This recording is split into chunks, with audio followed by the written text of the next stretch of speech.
Hey guys, in this video I'm going to show you how I turn a game's level into a tabletop battle map. Hey everyone, it's Jesse from the Dark Signs, and I'm here to talk to you about how I create battle maps from video games, specifically from Dark Souls. And this has been a project I've been working on for quite a while now. You can find all the other maps I've made from the series on my Patreon at patreon.com/darksigns. You'll find a link below. Let's get into it. So the first thing that we need is access to the game that we want, or we can pull it from a little program that allows us to view levels in any game.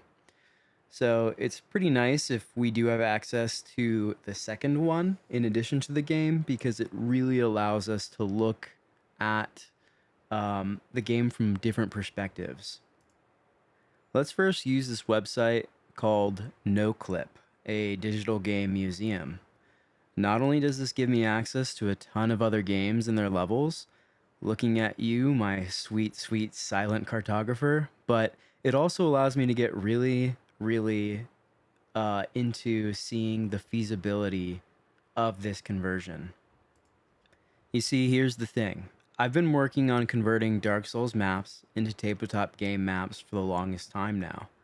The biggest issue that I've ran into this has been humans in Dark Souls are tiny. They're so tiny. It's ridiculous.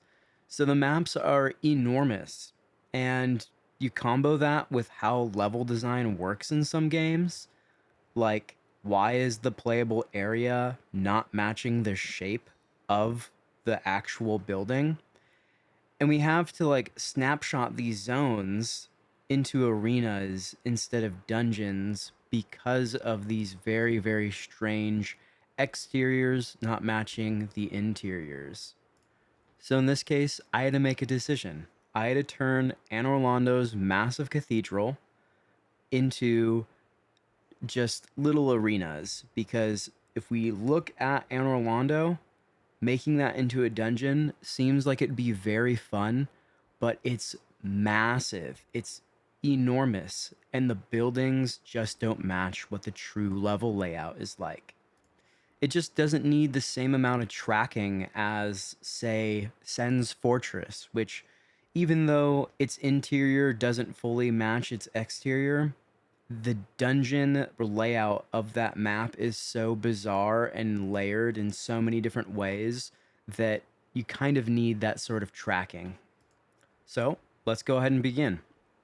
Right now, where I'm at on the Dark Souls project is the Ornstein and Smo boss room. Very classic, very iconic. You can definitely have a lot of fun with this place.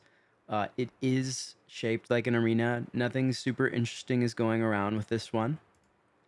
And using Noclip, I can get a nice scale of what this area truly looks like in comparison to the rest of the map. And so I know that this spot, while rather large, is nowhere near as enormous as other things. Additionally, I get to see just how high the map truly is. There's tons of ways you can go about creating this map, but I just kind of wanted to get a nice visual representation on what it looks like top down. And that's the nice thing about using Noclip, is I can look at this top down. What I really enjoy doing is taking a screenshot of this top-down segment, and I'll be referencing that to make sure that I have the general shape correct. Then I'm going to go ahead and boot up Dark Souls so I can get a sense of scaling. And how I do this is by measuring my character's height. And we'll just say that characters in Dark Souls, while tiny, compared to everything else, they are still around a human's height, at least compared to other humanoid creatures, which vastly mog on their height, that's for sure.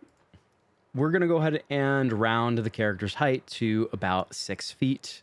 This just makes referencing extremely simple.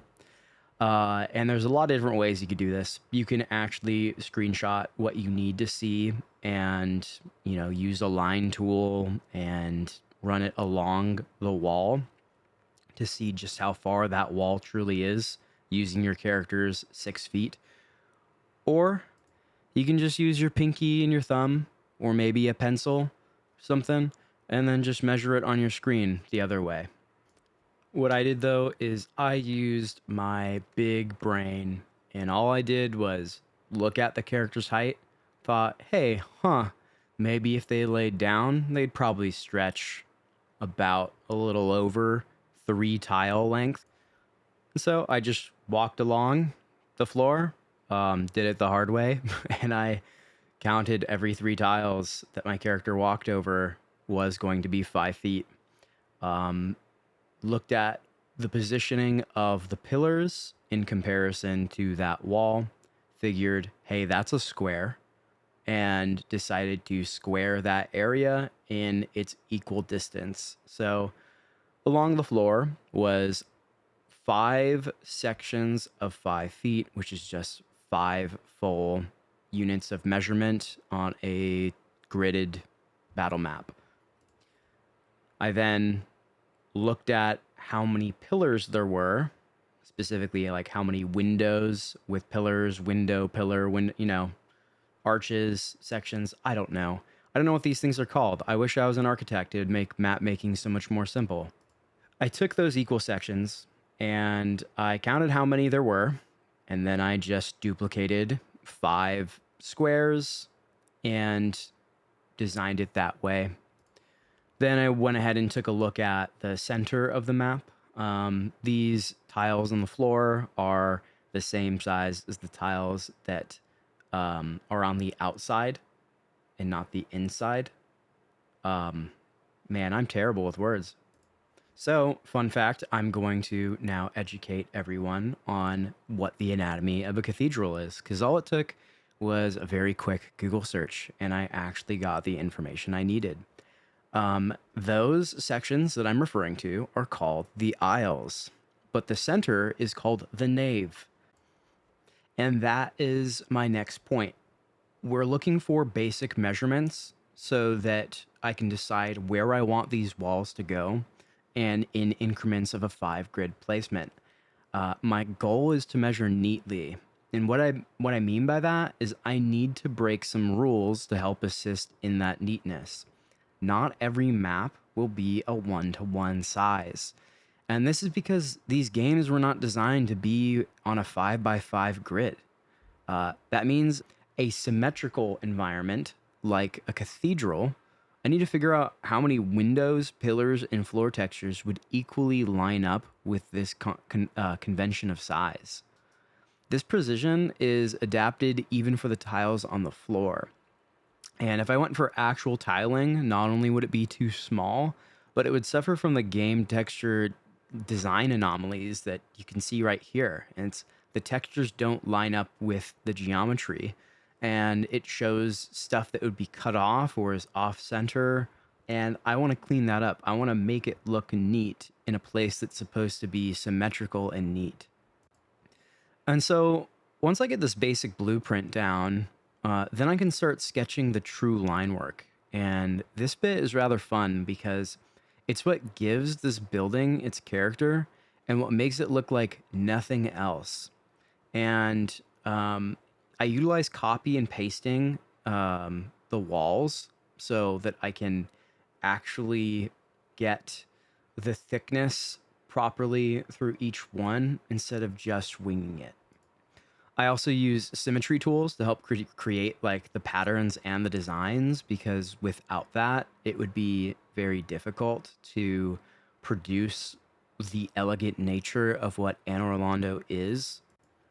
I got to have a lot of fun in the Undead Burg, where everything is just ruined and run down, and it's not this holy golden city. It's this undead, cobbled, low city under the wall and under the foot of the gods, where you just know that everything's being crammed as tightly as possible. So you have this weird mishmash of geometry compared to Anor Londo. And when you create a map, if you're trying to exhibit this level of elegance and care you want to change the weight of your lines or how careful you are in showing symmetry. Additionally, one of the biggest challenges I had, which you don't have to do, is actually giving the floor its texture. Normally, in all my maps and everywhere, it's just dirt or stones or whatnot, but I needed to sell this idea of a regal church and its flooring. And so I had to toy around a lot with what I was going to do with this. Um, I needed it to look natural, and so I touch up on that later. But for now, I was just kind of getting the mood in the background, and trying to create these alternating tiles. The next thing that I do is I need to give the room the final bit of character, just the cherries on top, and it's all of these statues that line the room with the centerpiece. I guess it's the end centerpiece of Gwyn and Guinevere.